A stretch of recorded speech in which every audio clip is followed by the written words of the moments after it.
real estate biz is drastically changing, and modern real estate success can't be learned in some old course manual. This is everything they never told you about real estate, where industry leaders expose secrets to success, contemporary lead generation, and how to dominate social media. All moderated by your host, the real estate goat and queen of social media, Carrie Soave. Welcome to this week's episode. I'm your host, Carrie, and I am joined with Zuzana Misik, who has been a realtor for 15 years, and she is currently working with Home Life Zimmerman Realty out of Toronto. So she's a Toronto agent. And what most of you don't know is that Zuzana is one of my oldest and best friends. Zuzana and I have been friends for, I'm not going to say how long, but I'm going to say that we were 17 years old when we became friends. And yeah.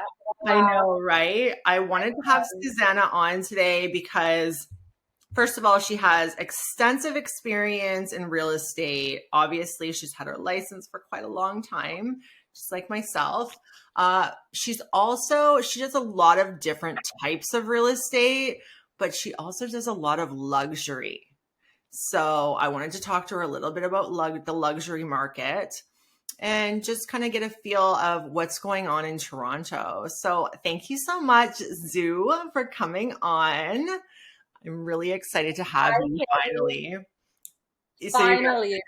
Yeah, you guys, it took me like, 2 months to get this girl on my podcast. So I'm so happy that she's finally joining me. And I'd also like to talk a little bit about social media, because for those of you that don't know, and I'm sure you all know Zuzana, she has quite the Instagram following. What are you up to now on Instagram for followers? First of all, Carrie, thank you so much for taking the time to do this podcast. It's always nice to see. We don't see each other as much as we should. We talk every day, which is great, but I really appreciate your time, and you've had some amazing guests on. And I want to congratulate you on the success of the podcast. It's great. And I'm honored to be here. So thank you so much for having me. Oh, thank you. And followers, yes, Instagram, I think it's 17,000 now. It's all organic, which I'm really proud of, because that's what you want in real estate. You know, I don't care if I'm hitting people from the States or from Europe. I want it to be geo-localized. And I do a lot of business in the West End, West Toronto, Mississauga, Oakville, Burlington. That's kind of my niche. That's where I like to stay, close to home. I don't mind driving hour or 2 hours for a listing, but it's nice to stay close to home because I get to know the market, the new developments, the schools, what's going on in these areas, the restaurants, where to go and where to buy, the deals, because I know a ton of local agents. So it's good to have those relationships, because we come across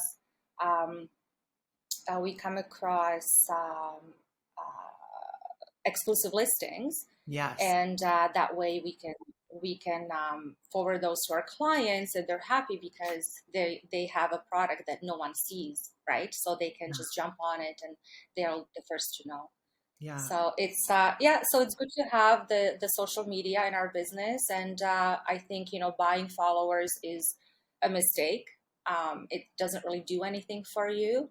If you want to generate leads through social media, and I think that's why I'm using social media, is obviously to connect with family, friends, but my main goal is to service my clients and to expose my listings, and also to see what's on the market from other agents. So utilizing it properly is the key, because you can get swerved off very easily.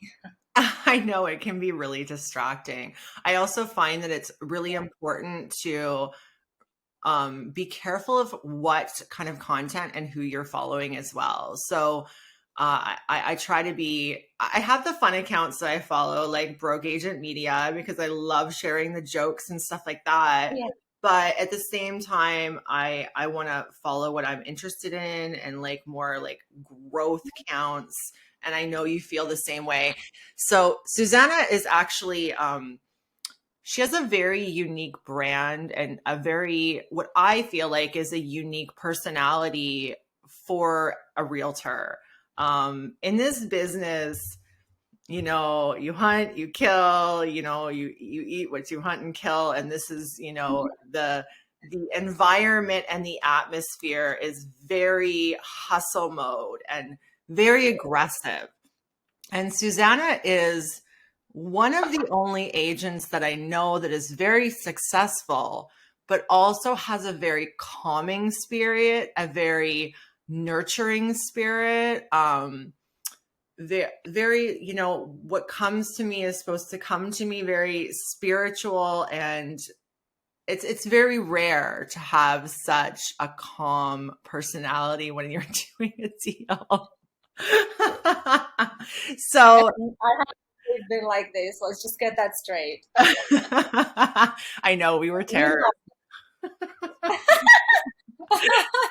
That's another podcast on its own. I know. So, Zuzana, tell me a little bit about your brand, like your whole holistic approach and your whole mindset when it comes to your personal life and your professional life.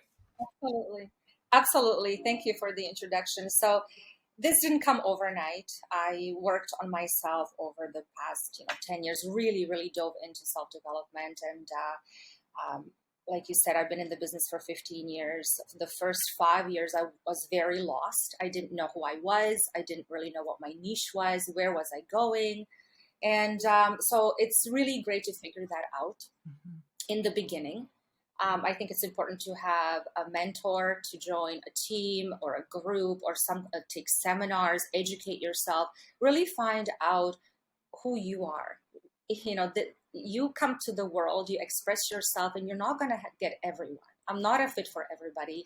I'm fit for people that I connect with. And I think that's why it's so beautiful. And that's why I tend to have lasting relationships with my clients, long-term relationships, is because we connect on such a level.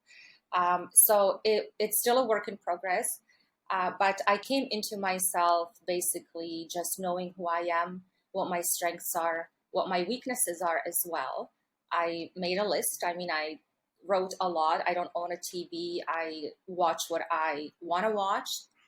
I kind of just connect with what I want to connect with, and I connect with health, wellness, spirituality, empathy, and just really doing a great service for my clients. And I find that once I connect with clients and we build that trust, the trust is earned. The trust has to be there. We can talk about how to build trust.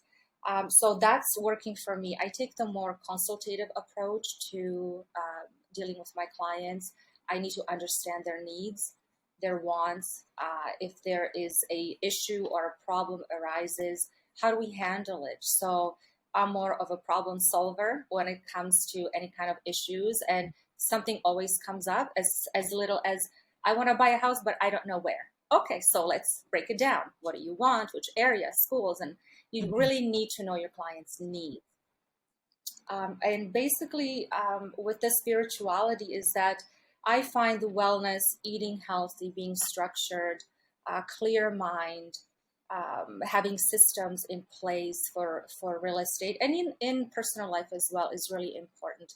Having a little bit of OCD in our business is actually a very good thing. Being structured and organized is great, because otherwise the more busier you get, you need those, you really depend on those systems, and you need to have structure. At least I do. Everyone operates differently, but it works for me. Obviously everyone's different personalities and different needs. Yes, I can be firm and aggressive, but in a, I would say, very elegant way. Yeah. Let's say dealing with investors. They're looking at the bottom line. How much money can I get return on investment? What does it look like?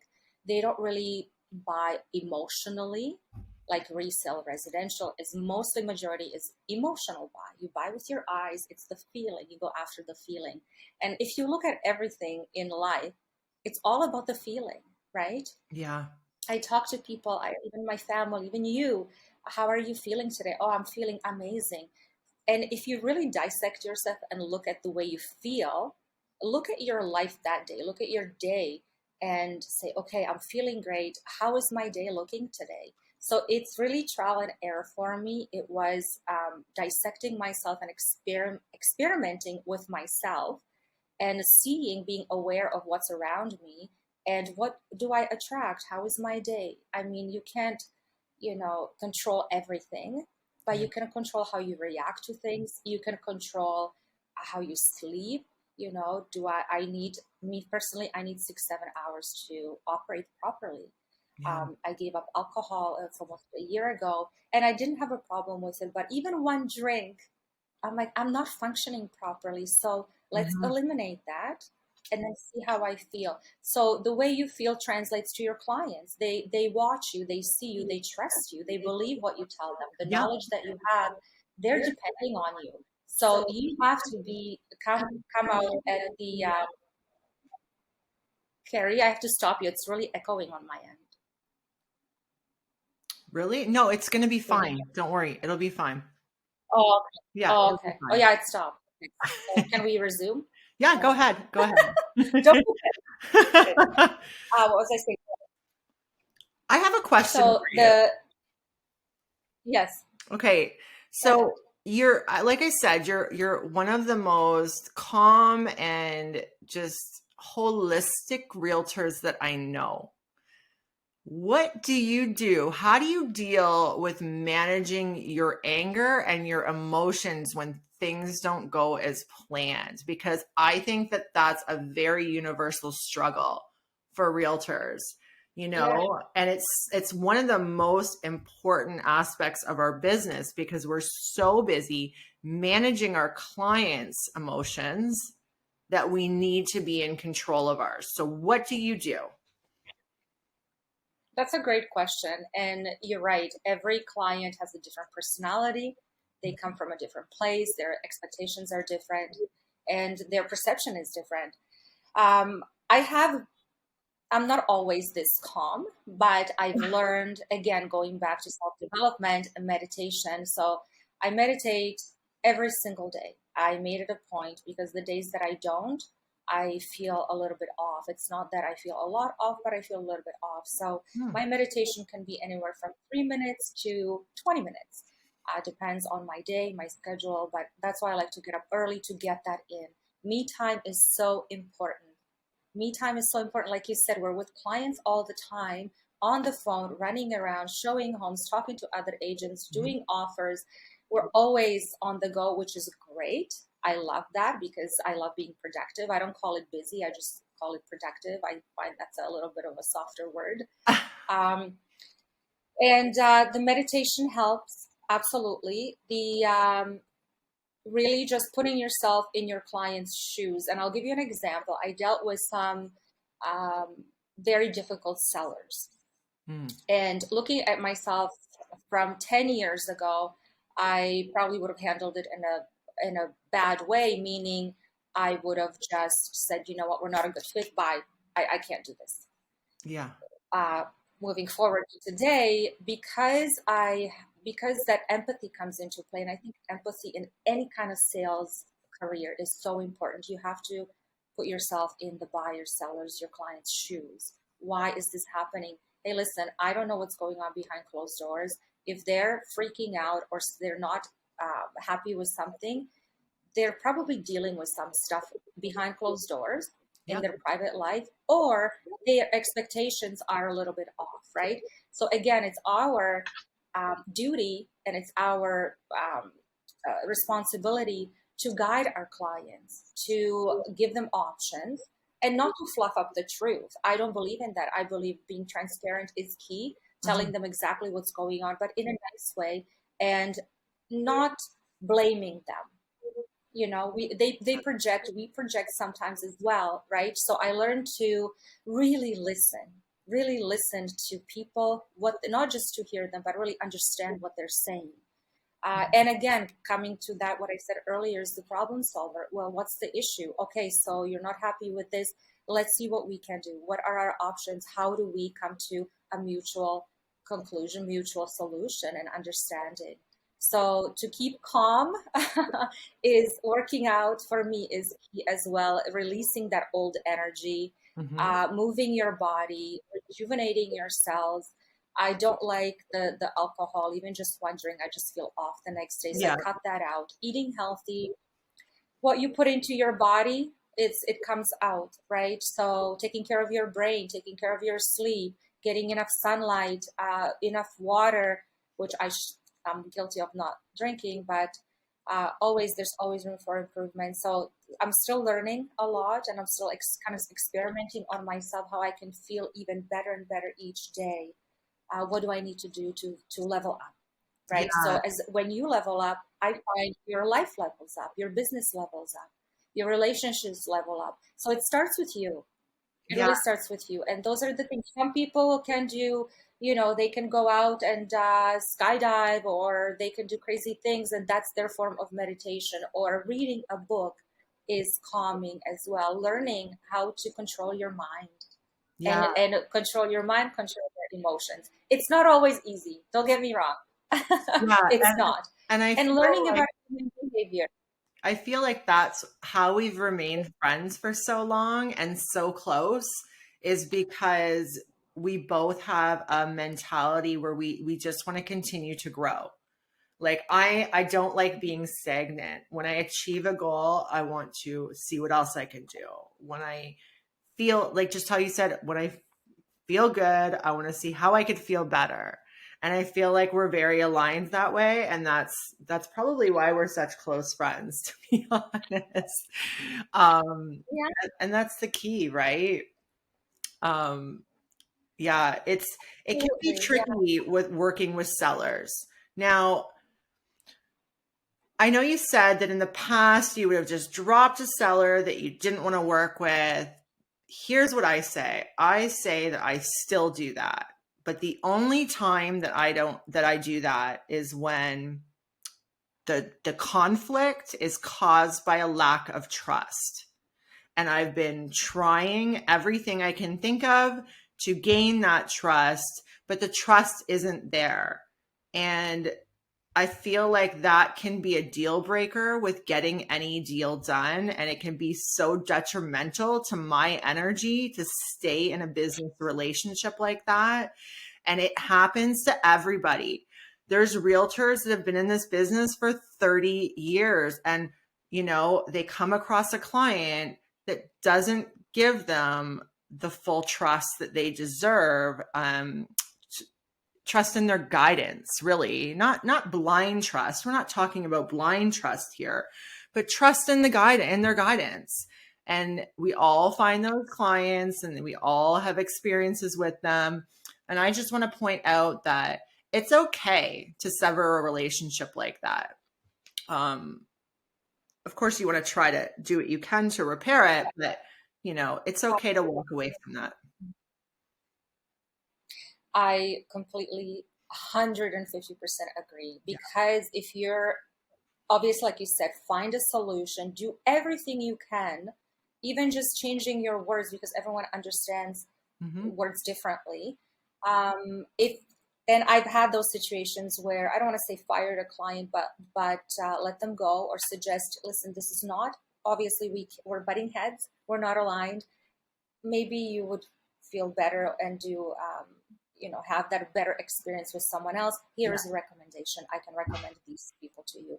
I think it's a great idea to do that. I have come across that, and I'm sure I will, is not to sabotage the relationship, because it's very easy. I believe in not sabotaging relationships. Again, you're coming up with a solution. Okay, we don't get along, no problem, keep your cool and recommend someone else. And sometimes it's the trust. You're right. It's trust 100%. You have to trust that person. And there are different personalities, or people think, this is the way sometimes our clients tell us what to do. Right. And hey, listen, it's a mutual relationship. I want to hear your feedback. Here's my feedback. Here's my opinion. Here's this. So I think in those cases, definitely, if you can't see an end result or a solution to that problem, 100% let it go and move on to something new. Because once you move on to something new, then doors open up even more. Because if you're stuck in that bad energy with the difficult client, or you can't find a resolution, it eats you up inside. It Again, it's the does. feeling. How do you feel? If you feel frustrated, you can't sleep, you're this, you're that. So best thing to do, put it aside. There's so much more business out there. Yes. There's tons of business out there. Even though there's 70,000 real estate agents on Treb, only 1% of us are actually doing business, great business, ethical, professional business. So there is really no competition. Let that go. Let the bad seed go. Let the relationship that doesn't work out go. Open yourself up to more opportunities, because opportunities are endless. Every day there's so many. Yeah. And I agree with you. That's the best thing to do for your own sanity, and for any, you know what, and for theirs as well. Yeah. And Right? I'm going to tell you, Zuzana, I just had an experience like this a year ago. And it was so bad, no matter what I did or what kind of data or proof I provided to back up my advice and explain what was going on in a very like crazy market in terms of like things were dropping out of control. Like just when we thought we had a handle on the prices dropped again, and it was like we're one step behind all the time. Every time we would drop the price, we were behind, because it took me literally hours and hours of talking and explaining to them what was happening, which I have no problem doing. But, I got treated by one of the owners very poorly. I was sworn at, I was yelled at, I was told that I didn't know how to do my job, all by somebody who, quite honestly, has never sold a home before, which is crazy. And you know what? It took me a long time to let that one go. And I believe it was because of ego. I didn't want to let it go because of my own ego. But when I did, let me tell you, it was like a black cloud was lifted off of me. And sometimes, like, instead of looking at it as a loss, you need to look at it as a win, because now your emotions, your energy is open to allow other things that are actually aligning with you the room to come in. Because if all of your energy is focused on this toxic environment, there's no room for anything better to come in. There's no room for it because everything's taken up. And that may sound like really, I don't know, wacky to some of these people listening, but I, like you, totally believe in energy and spirituality and wellness and holistic approach to everything. So It's a really great point that you bring up, Carrie. Is I always say to myself and to others around me that yes, there are thousands of agents in the GTA. If you're looking at someone else and what they're doing, trying to copy them or comparing yourself to others, you can't. Yes, of course, be aware what people are doing. You pick up ideas or you collaborate. I believe in that. Teamwork, collaboration is wonderful. But if you're looking at someone else and giving your energy to that person or those people, you lose track of, like you said, yourself, where you want to go, what your goals are, because you're concentrating on someone else. yeah, Stop doing that. Stop doing that. Don't, honestly, do not look at what other people are doing. Don't copy them. Do your own thing. Your own thing will come, because if you're giving your energy to those people, they have your energy. They control you. How are you supposed to be creative and, provide a service where you don't even know who you are and you're concentrating on other people? So that's a really great point that you brought up, is that let that go, do your thing, believe in yourself. You have to believe in yourself. And I know it's just such a vague thing to do, but really the self-talk comes into play, believing in yourself, and even just, start lying to yourself. Lie to yourself. right. And keep going and going. Yeah, you know what? It's you start to believe, when you say bad things to yourself, you start to believe them. Yeah. Well, why not change that and start telling yourself good things? You're gonna start to believe them. Yeah.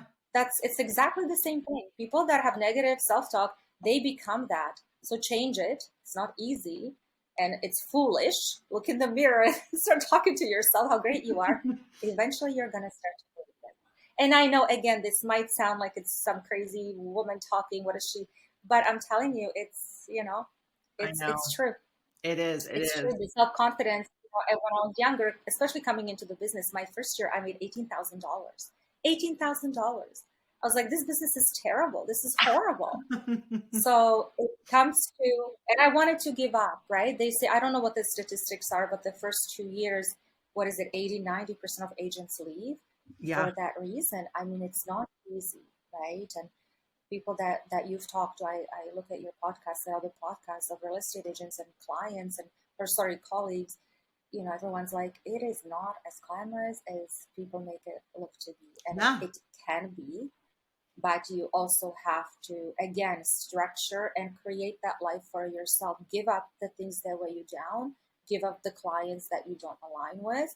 And don't be afraid that you're not going to get more clients. You will. Yeah. You know, give that stuff up. Give up the bad vices and the things that are making you feel bad. There's going to be a transition. You're going to be in a kind of transitionary state where it doesn't feel good. Once you pass that, then, and I'm not saying everything's going to be amazing. It's to sustain it, right? So the biggest thing, even in going back to real estate and you know, structure, is to have consistency. Consistency is key in our business. Do the follow-ups consistently. Check your brain, check your mind. What are you telling yourself? You know, track your leads. Consistency is huge in our business. Yeah. Can we talk about what a lot of agents are not talking about?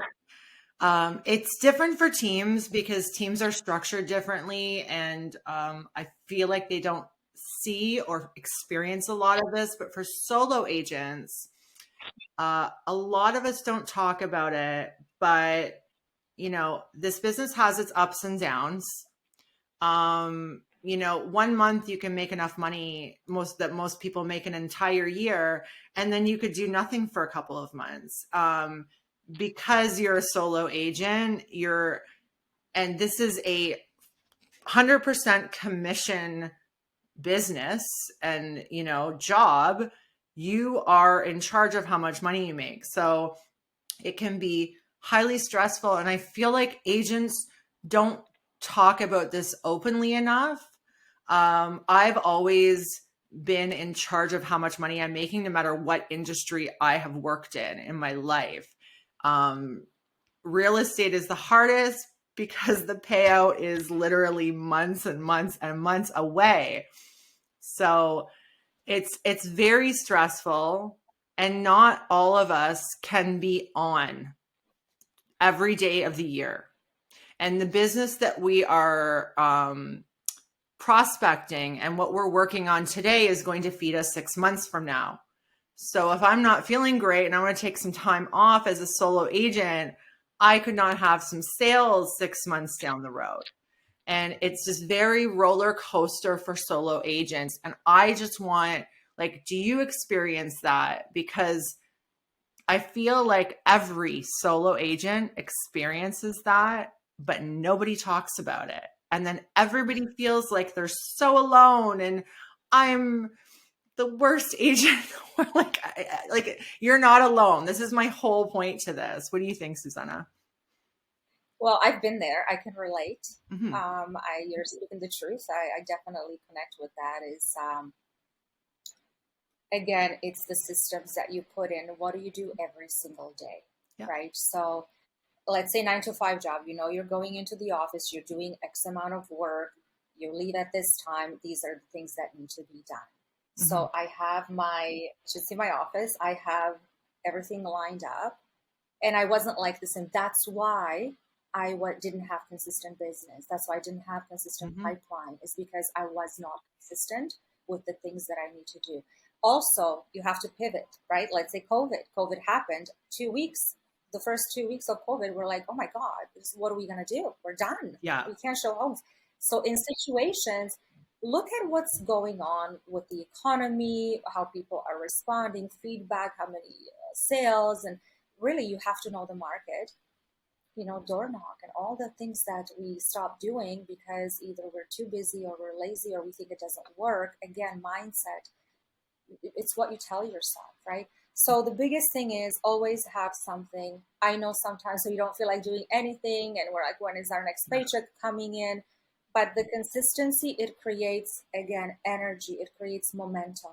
Yeah. You might not get paid for a month or 2 months, but keep consistent, because it will come. Instead of getting 3 checks or 4 checks in 1 month, you're going to get 10 or 20 checks in 1 month. So it kind of levels out.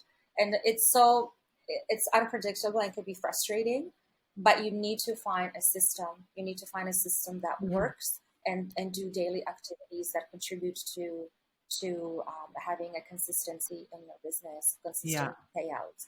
So things that work, door knocking, cold calling, I took Buffini. Buffini was great. Some stuff I do, some stuff I don't, because it doesn't align with me, but just really feel the clients out. What do they need? What is the market in need of? Yeah. And connect with people. The more it's relationship based, the more relationships, the more people you know, the better. Even if you're an introvert, you still succeed in real estate, is because you can do things online, or you can post stats, you can connect with people in different ways, go to seminars, take courses. Always, like you said, always grow. This is what our business is. We grow, our business grows. We don't grow, our business doesn't grow. Yeah. I've always said this, Zuzana. I've always said this. I don't believe this business is for part-time realtors. I believe that to be a good realtor, you have to live and breathe real estate. I ask some of the students that I coach, have you ever stumbled across and been out in public and met a top producer and didn't know that they were a top producer? No, never. Do you think I accidentally run into Rob Golfi on the street, never met him before, and he's not going to introduce himself, tell me exactly what he does for a living, and talk about the market? There is no chance. So I don't personally, I don't think there's room in this business for part-time agents. What do you think about that? And you know what? I understand people get into the business part-time. Let's say one of my friends, she's been a mother forever. She was at home raising her kids. That's a full-time job. It's more than a job. Yeah. And she's like, you know what? I just get out of the house and I want to do this part-time for my friends and family. I understand those situations, but our business is very ethical. You need to be ethical. You need to know the laws of real estate. You need to know exactly how to guide your client. This is most of people's biggest purchase. Exactly. So you need to guide them with professionalism, ethical, and you need to know the laws. You need to know the rules and regulations. You can't just blur stuff out, and because they believe you. And it's Clients not believe you. just They trust you that at this too. point. Yeah, it's not just that. So they need to be active in the market every day, right? Like if you're not active, boots on the ground in the market every single day, and let's say right now your mother wants to buy a house in Niagara, but you're a part-time agent, so you're not boots on the ground every day. You're still living in the 2 months ago where everybody was getting $100,000 under asking. And, there were a lot of deals to be had. Only agents on the ground right now know in Niagara that we are literally on the cusp of breaking out of that. So as your mom's buyer agent, you are actually hindering her from getting a property because you're going to be trying to go in and negotiate for a deal, not knowing that this is not the market for that, because how would you know? You're a part-time agent. And this is one of the big reasons I don't agree with part-time agents. There's no need for them in this business. And I don't think there's any room for them in this business. You know what? It's when you do something 100, 150%, you're doing it 100 and 150%. You're doing misjustice to your clients and to yourself, is because you can't know. You have to be absorbed. Like you say, you have to eat it. You have to breathe it. You have to live it. So you're right. You have to be in that field. You want to be an expert, right? And you should be an expert.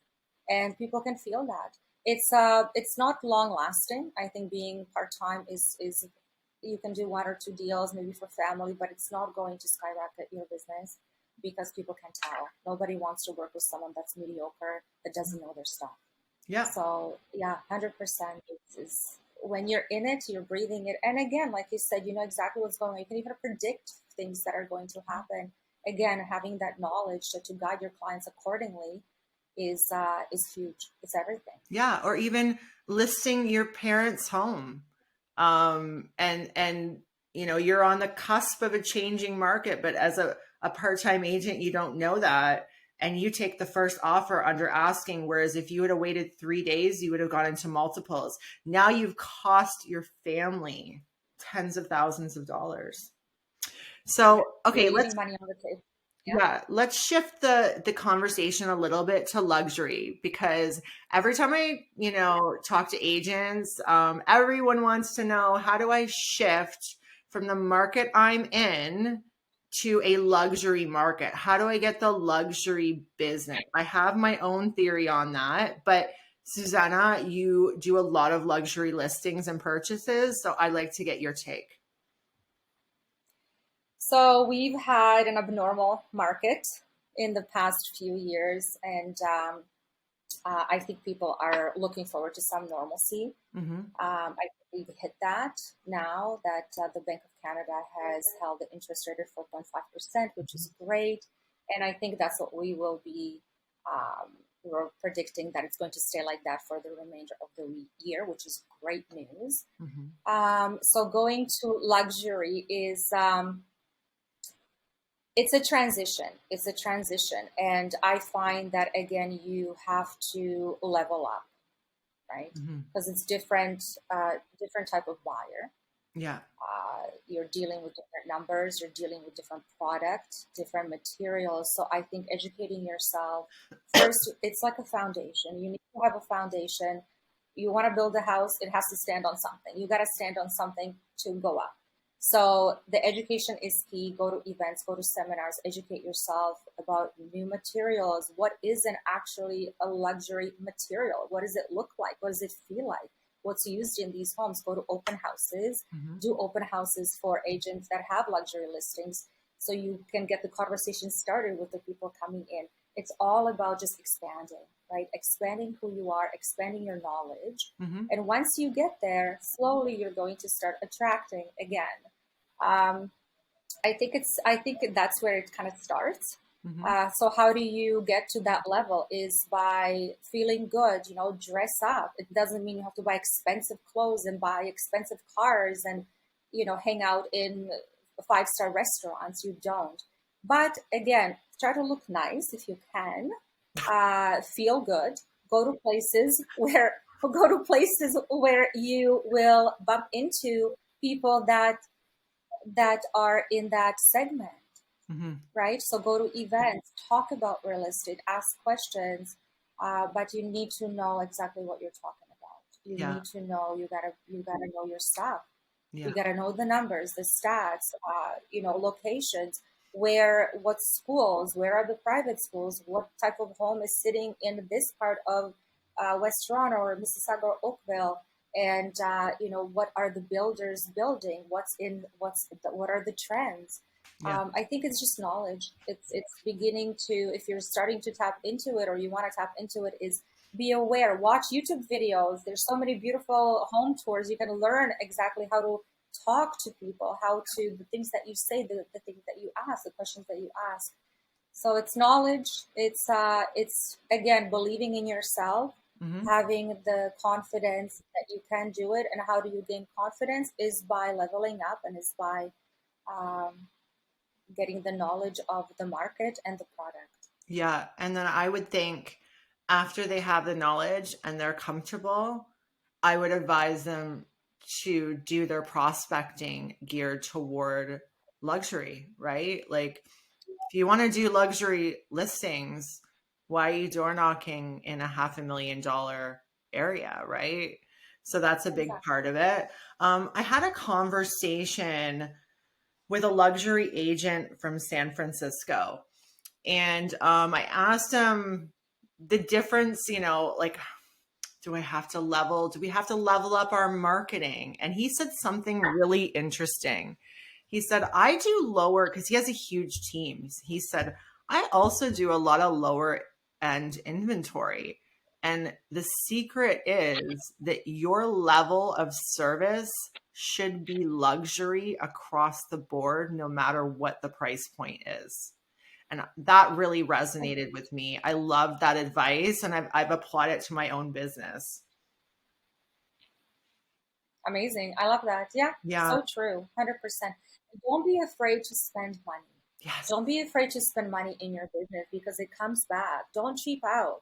Do the beautiful brochures, get the staging done, work with your client. So do make suggestions. I mean, I don't know, Facebook ads or Instagram ads, spend money on that. Get the landing pages, get yourself out there, do really nice, like you said, it's the same level of luxury product or service that you're providing. When it comes to, let's say I do leases for my investor clients, okay? Mm-hmm. A lease is a lease. There's nothing to it. Property is vacant. Let's say it's a small condo. There's not much to see.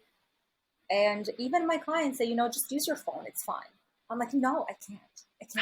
I can't use my phone for photos. I just can't. Yeah. Oh, it's totally fine. Don't worry about it. It's such a hot market. It's going to go in one day. I'm like, no, this is a representation of who you are. Yes. Representation of your client.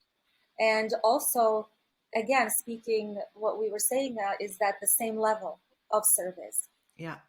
I will get my photographer in there to do these beautiful photos. It makes me feel good. The property is presented very well. Mm-hmm. It's clean, it's crisp, beautiful professional photos. And you can tell a photo from an iPhone and professionally done. So I agree with that. Spend the money. Mm-hmm. Don't be afraid. It'll come back to you. It will come back to you. So yeah, 100%. On that note, treat everyone equally. On that note, Zuzana, I'm going to do something I've never done before on here. And what I'm going to do is I'm going to pull up, I posted a clip from one of my last podcasts about, it was Rob Golfi, and he was talking about those people who listed with Comfree and all these discount brokerages and all these discounted commissions, and how they,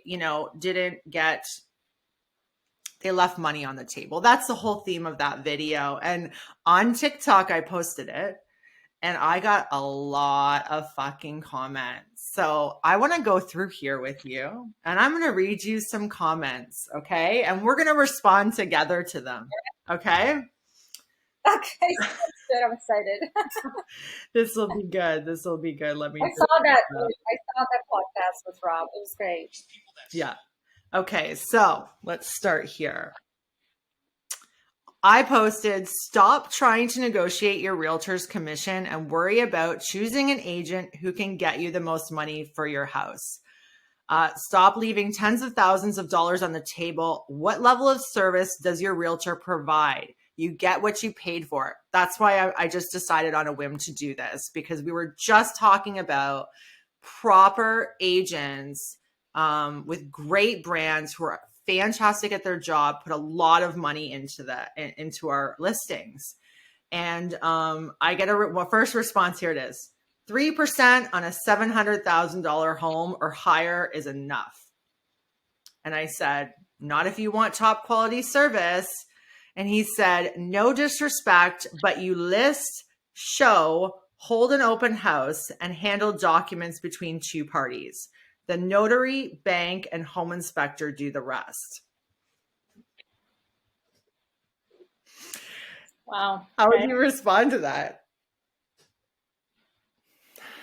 How I would respond to it is, it's not only about what we see, it's what we don't see. It's the strength of the agent. And that's where the value lies. I think it's in the negotiations. Again, like you said, a lot of money is left on the table when people list with discount brokerages, because these agents, this is not, the business is not their baby. It's not. Yeah. Our real estate business, me and you, it's like our baby. We have to feed it. How do we feed it? By becoming better ourselves and for our clients. Yeah. So I would say it's what's going on behind closed doors. And once you propose that, once you give a proposal or a listing presentation to your client, they will see the value. Yeah. So why are these guys going with 1%, 2%? It's because they don't see the value in the agent. You need to know your value, and you also have to have value, and you have to provide value to your client. And negotiations are key when it comes to this. Yeah. An agent that values their business and their brand is only going to create and put money into marketing material that reflects the quality of their brand. So when you think of that, okay, so we're putting sometimes thousands of dollars into our listings because we care about our brand and what quality of service we provide. And what I said back to him was, you know what? I have a listing up right now. I had 3 offers last week. They were all under asking. We turned down all 3 offers, and now we're getting $25,000 more than they would have gotten last week. What an agent that charges 3% and doesn't care to put beautiful marketing into their brand and their product, care how much money they're getting you for your home. We would. The people who are putting money into their business and their brand know that their selling price also reflects the quality of service that they provide. So there's no way. That's my opinion. Yeah, he's just, I get a lot of calls.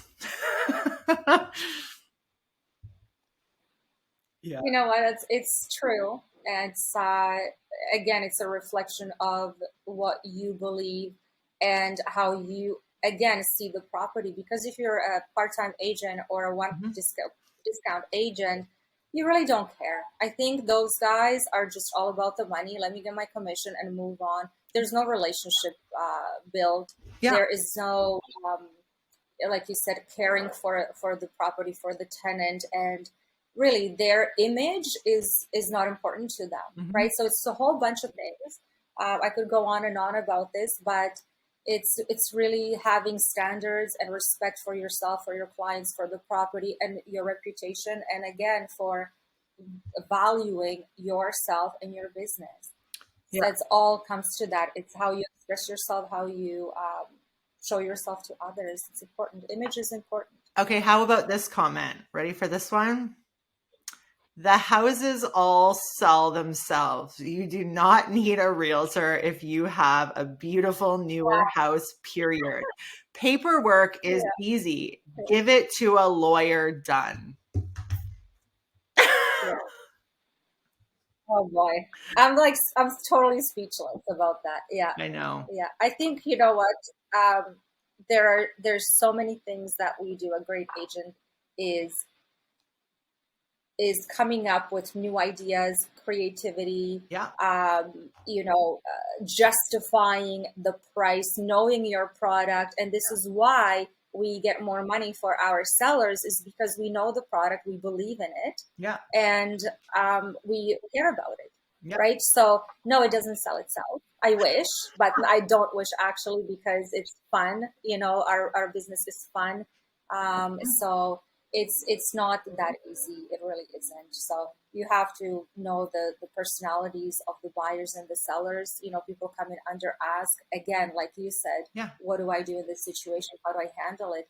That takes skill. You have to have skill for that. You got to educate yourself and know exactly how to handle lowball offers, how to handle unpleasant agents. And there's all kinds of things that we need to know about human behavior and about how to properly structure the deal. So just saying these things, there's so much depth into each deal, into each transaction, that it looks like, again, our first conversation when we began this podcast was that it is not all glamorous. It seems like it really is. Yes, houses sell themselves in hours sometimes, but what's behind closed doors? What's happening the week, 2 weeks before we even list that house? Exactly. So it's work.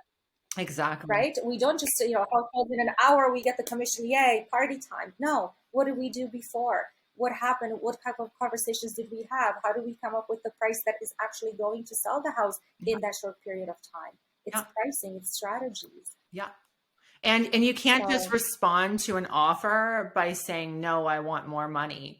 You need a realtor that can literally explain why this home is worth the money compared to this, compared to that. Like, you need education to be able to negotiate.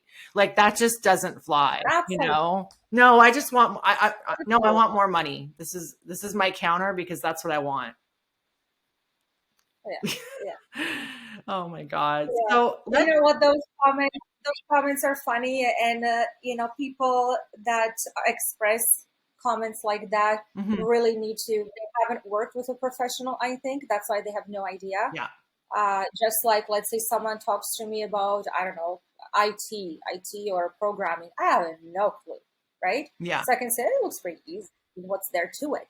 Until you go to the depths of it, then you really know what goes into it. So having knowledge, being an expert in that field is it doesn't just happen overnight like that. It's Yeah. years and years of knowledge, experience, and they say, "Wow, you're so lucky. Your business is so great." I just didn't wake up one day and have this amazing business. That's years and years and years of training and working on myself and Mhm.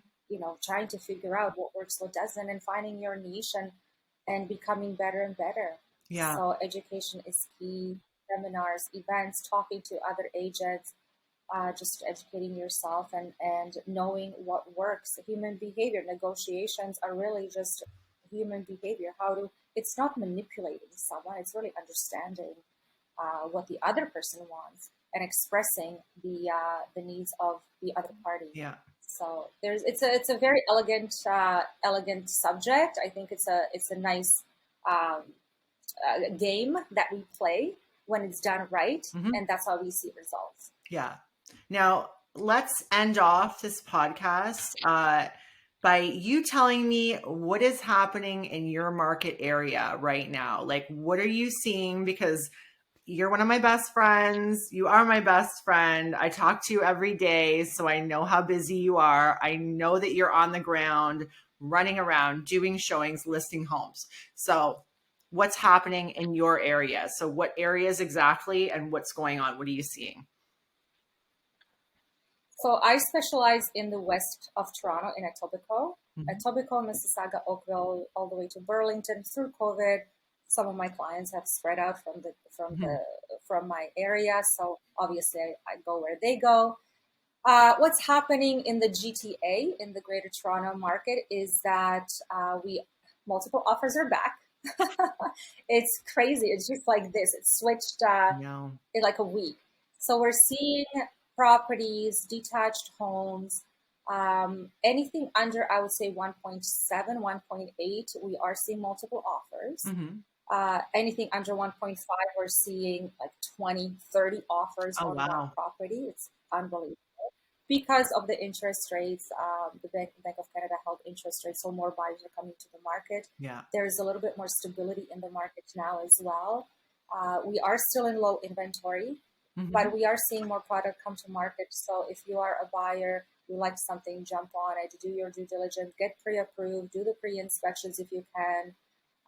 So that's one segment. Condos, pre-construction, they're moving still, but not as much as I would say the detached, the townhouses, and the semis. So I'm thinking that the prices will bottom out in the summer, and I think it's going to be a little bit of a stable market. But it really just depends which segment you're in. Yeah. So condos are okay, they're moving, but not as fast. Yeah. And anything, like I said, under the 2 million mark is moving pretty quickly. And when it comes to the luxury market, anything over 4 million, we're seeing still some deals to be had. Some of the buyers, they don't need the mortgages, so they don't really care about the interest hikes that happened earlier this year. So more buyers came into the market because they were cash buyers, so they were scooping us some really good deals. Yeah. And the ones that need the mortgage, we're obviously still negotiating and trying to get the best price for them. But again, inventory is low. and the buyers are coming out, so they're feeling more confident in the market. And They I think are. that it's nice to have stability in the market now. Yeah. So for sellers, it's a great time to sell. It doesn't matter which price range you're in. I think it's a healthy market because we have a low inventory still. That I think the sellers are doing quite well. Yeah, that's great. It's such a positive atmosphere right now in real estate. I was talking to Conrad Zarini, and he said this is the same anytime any big shift happens in the market. It takes a good 6 to 9 months for the consumer to wrap their head around it. And he's so right, because in terms of Hamilton, we were looking, it's been 9 months from when things dropped and everything was devastated to buyers coming back to the market. Everybody just needs time to process, right? The interest rates haven't changed.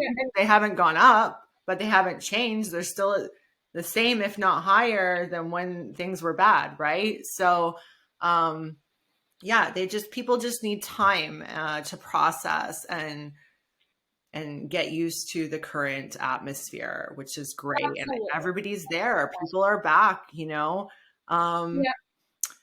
people have adopted to what's going on. They understand the market. Even sellers, they're not, overpricing the properties or expecting to have a certain amount that's not reflecting the market value of the home. So I think you're right. People are on the same page now, that they're like, okay, this is what's happening, and we can't expect, crazy prices anymore. And we're used to what's going on. So don't listen to the media. The media is just all over the place. And I think that's what confuses people. Oh, God. It really does.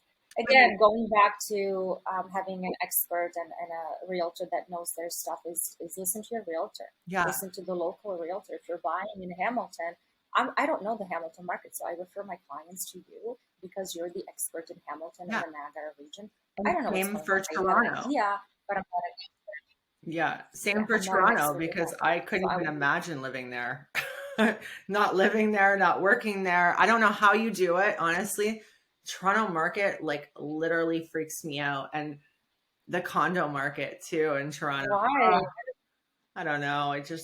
Why does it freak you out? You know why? Because I know my areas. If I don't know everything in that neighborhood, I am not comfortable. And you can't know everything. Yes, exactly. Exactly. You should not be guiding clients and telling them I can do this job. Yeah. It's nice to partner up with someone, collaborate if you want to learn. Let's say you have a listing there and it's not too far off. It's always nice to collaborate with someone that knows the market, that can provide that service for the clients. Again, you want to have that level of service,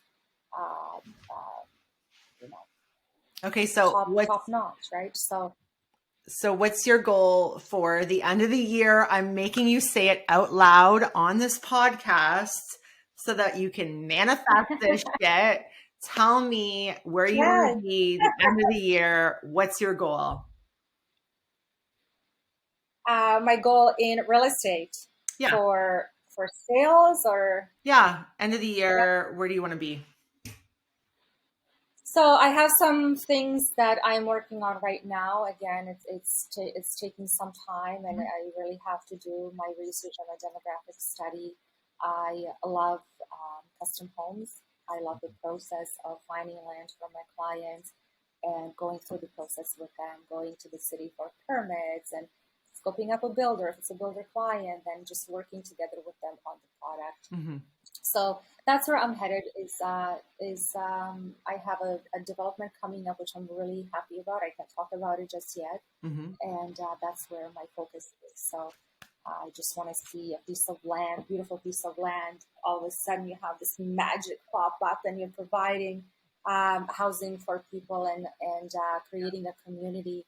And it's for me, it's connecting with projects of this kind. They're close to water, green space, amenities, easy getting in and out, and it's for wellness, peace of mind, and a beautiful place to be. So I don't take on all projects. I have to connect with them, and this is one that I really resonated with and connected with. So I'll keep you posted. Yes. I can't speak about it too That's much. okay. It's really exciting. So that's where I'm headed this year.